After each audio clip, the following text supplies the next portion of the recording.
ఇప్పుడున్నటువంటి ప్రభుత్వ ఆసుపత్రులను మీరు పట్టించుకోండి, గత ప్రభుత్వం చేసిన తప్పిదాలను మీరు చెయ్యనీయకండి. ఎందుకంటే దామోదర్ రాజనరసింహ గారు అంటే ఒక మంచి పేరున్నటువంటి వ్యక్తులు, మీరు చదువుకున్నటువంటి వ్యక్తులు. ఇంకోటి ఏంటంటే ఎక్కడ కూడా లూజ్ టాక్ చేయరు, రాజకీయాన్ని నిబద్ధతతో చేస్తారు. కాబట్టి మీ గురించి గతంలో రాజశేఖర రెడ్డి గారు దివంగత నేత ఉన్నప్పటి నుంచి కూడా మాకు తెలిసింది, మేము చెప్తున్నాం. కాబట్టి మీరు ఇప్పుడు ఆరోగ్య శాఖ మంత్రిగా ఉండడం కూడా చాలా మంచిది. కానీ ఈఎస్ఐ ఆసుపత్రులల్లా, ప్రభుత్వ ఆసుపత్రులల్లా మాత్రం చాలా అవకతవకలు జరుగుతున్నాయి, చాలా దారుణాలు కూడా జరుగుతున్నాయి. ఎందుకంటే ఎందుకంటే ఈఎస్ఐ ఆసుపత్రులల్లా కొంతమంది డాక్టర్లు బాగా పనిచేస్తున్నారు, కొంతమంది డాక్టర్లు ఎట్టికొచ్చి జీతాలు ఎత్తుకపోతుర్రు. ఇక ఇంకొకటి, జీతాలు ఎత్తుకపోయేటోళ్ళు ఎత్తుకపోతుర్రు, వాళ్ళు జలసాలు చేస్తుర్రు, వాళ్ళు ఎంజాయ్ చేస్తుర్రు, ఓకే.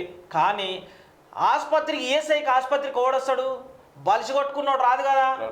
నిరుపేదలు వస్తారు, కార్మికుడు వస్తాడు, వాళ్ళకి ఈఎస్ఐ కార్డు ఉంటే వాళ్ళు వస్తారు చూపించుకోనికి. కానీ అట్లాంటి పరిస్థితులల్లా పట్టించుకోకుండా 4th క్లాస్ నుంచి మొదలుకొని దాంట్లో నర్సుల దగ్గర నుంచి మొదలుకొని కొంతమంది డాక్టర్ల వరకు కూడా బామ్మర్దితో కూడా అట్లా మాట్లాడే సిబ్బంది నిర్లక్ష్యం బాగుంది, చాలా నిర్లక్ష్యం. ఓ బామ్మర్దితోనే ఓ బావ కూడా అట్లా మాట్లాడు, అంత దారుణంగా మాట్లాడుతున్నారు.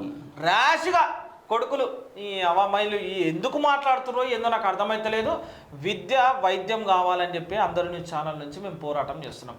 వైద్యం విషయంలో కనుక ఇప్పటికి కూడా మార్పు మొదలు కావాలని చెప్పి కోరుతున్నాం. కాని పక్షాన మా ప్రాణాలు పోయేంత వరకు కొట్లాడు. అయితే ఇప్పుడు మళ్ళొక ముచ్చట తెలిసింది ఏంటంటే, ఇక్కడ నాచారము, అక్కడ సనత్ నగరు, కొన్ని ఈఎస్ఐ వరంగల్ ఈఎస్ఐ ఆసుపత్రులల్లా మెడికల్కి సంబంధించి, మందులకు సంబంధించి నోడల్ ఆఫీసర్గా ఉన్నటువంటి వాళ్ళల్లో కొంత కుమ్మక్కై ఏదో జరుగుతుందట. అవి రాలేదు ఇంకా మనకు. ఇంకొకటి ఏమొచ్చిందంటే, ఇక్కడ ఈఎస్ఐ ఆసుపత్రిలో ఉన్నటువంటి సూపరింటెండెంట్ల అరాచకాలు అంతా ఇంత లేవు. వీళ్ళ మీద ముఖ్యమంత్రి రేవంత్ రెడ్డి అన్నకు కూడా లెటర్లు పోయినాయి.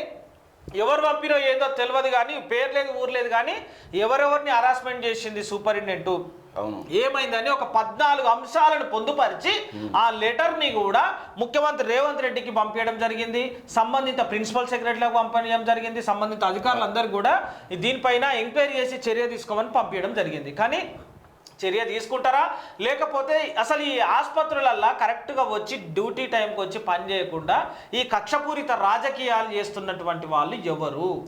ఒకరి మీద ఒకరు కక్షలు పెంచుకొని వీళ్ళు చూసుకుంటారు కానీ వచ్చిన రోగులను ఒకడు పట్టించుకోవట్లేదు. కనీసం వీల్ చైర్ గతి ఉంటలేదు రోగులకు.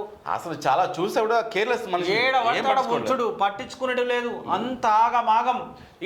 ఈడ రోగిని చూపించుకోవాల్సిందని అక్కడికో ఇక్కడికో అని చెప్పి వీళ్ళే పంపుతారన్న. డాక్టర్ చూడడం కూడా ఈడ కూర్చుంటే డాక్టర్ 10 అడుగుల దూరం ఉంటాడు. ఉండి ఆడికే ఏమైంది నీకు సార్, నాకు కడుపులోని వస్తుంది. ఎప్పటి నుంచి వస్తుంది? ఏ పక్కన వస్తుంది? ఏం తిన్నావు రాత్రి? నువ్వు 10 సార్లు అదే మందులు 10 సార్లు అదే మందులు అని ముట్టుకుంది లేదు, వాని దగ్గర పిలిచింది లేదు. రోగిని ఇంత ప్రేమతో ప్రేమతో పిలిస్తే సగం రోగం పోతుంది. సగం రోగం ఏ కాదే నీకు ధైర్యం చెప్పాలి. అన్నా నేను చేస్తానా, నేను చెప్తున్నా, మీకు చూపిస్తానా ప్రభుత్వ ఆసుపత్రులలో ఏమైతుందో నేను చూపిస్తానా, మీకు విత్ వీడియోల తహా చూపిస్తానా, ఖచ్చితంగా చూపిస్తాను. నువ్వు చూడన్నా. ఈఎస్ హాస్పిటల్ పూర్తి గవర్నమెంటే పెడతలేదు, ప్రైవేట్ వాళ్ళు కూడా మన షేర్ ఉంటుంది అన్న, అలా కార్మికుల షేర్ ఉంటుంది. ఏదో వాళ్ళు ఏదో ఒక ఆమె అన్నది, నాకు నిజంగా చెప్తున్నా, ఇగో ఆఫ్టర్ ఆల్ 200 కడతారు వచ్చి, ఆఫ్టర్ ఆల్ 200 కట్టి వీళ్ళదే మొత్తం పెత్తనం అన్నట్టుగా వచ్చి ఒక్కొక్కడు అడుగుతుంటారు అన్నప్పుడు నేను చెప్తున్నాను, విన్నా ఈ మాటలు. ఆఫ్టర్ అనే సొమ్ముతోటే కదా తినేది వాళ్ళు. మీ జీతాలు నీ అయ్యా జాగిరాడా పని చేసే కాడ ఏసీల కింద ఫ్యాన్ల కింద కూర్చొని చేయనీకి. మారాలి, ఇప్పటికైనా మారాలి. రేవంత్ రెడ్డి మార్పు దీంట్లో చేయాలి. కాంగ్రెస్ ప్రభుత్వం వచ్చింది కదా, విద్య వైద్యం పట్ల ఎంత పటిష్టంగా పనిచేస్తుందో. కాస్త అదృష్ట కొద్ది అయితే దామోదర్ రాజనరసింహ ఉప ముఖ్యమంత్రి ఆరోగ్య మంత్రి ఉండు. ఓకే, ఇంకా విద్యాశాఖ లేదా? విద్యకి ఎందుకే మనకు? మందులకు శాఖ పెట్టు. మందుల శాఖ. ఎక్సైజ్ శాఖ ఎక్సైజ్ అదే మందుకు. కొత్త బీర్లు కూడా తెచ్చిరట రాష్ట్రానికి. అది వస్తుంది. తాగుడుకు కొత్త అది పర్మిషన్ ఇవ్వలేదట. ఇయ్యలే. ఎట్లా వచ్చింది అది? ఎట్లా వచ్చిందో చూడాలి కదా.